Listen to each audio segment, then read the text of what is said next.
मस्जिद में जाने के क्या फ़ायदे हैं? मस्जिद में जाने और जमात के साथ नमाज़ पढ़ने के बहुत सारे फ़ायदे हैं। ऐसा नहीं कि आप नमाज़ पढ़े तो आप घर में ही नमाज़ पढ़ लें। नमाज़ मस्जिद में जाने के लिए इस्लाम में इसलिए हुक्म दिया गया है कि मुसलमानों का लोगों से सोशल इंटरेक्शन होता है। इस्लाम जो है एक सन्यासी मज़हब नहीं है कि आप अलग अलग थले रहो, कोई पहाड़ पे जा बढ़ जाओ, कोई जंगल में चल जाओ, कोई गार में चले जाओ, ऐसा नहीं है।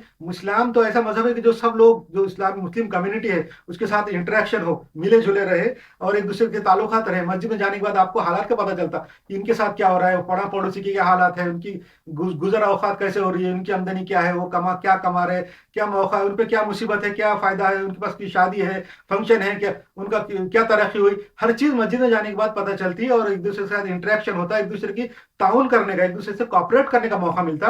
और मस्जिद के अंदर जाके नमाज पढ़ने का एक फायदा ये भी है कि कुफार मुशरिकीन जो है उनको भी उन पे रोक पड़ता कि मुसलमान जाके जमात के जमात नमाज पढ़ते और बड़ी बड़ी सफ़े बना के नमाज पढ़ते और उनके नमाज का तरीका वो देख के उनके दिल पे, हमारे दुश्मनान के दिल पे हैबत तारी हो जाती कि ये लोग खड़े होकर नमाज पढ़ते और मुनज़्ज़म तरीके से नमाज पढ़ते। ये भी उसका फायदा है। और मस्जिद में नमाज पढ़ने का फायदा घर के अंदर नमाज पढ़ने से 27 गुना ज्यादा है। हदीसों में ऐसा आता है कि इसलिए नमाज मस्जिद में जाके पढ़ना चाहिए। सोशल इंटरेक्शन भी होता है वहाँ पे और जो है बाहर निकलना भी होता है उस हिसाब से। और आदमी बहुत सारे इसमें फायदे हैं।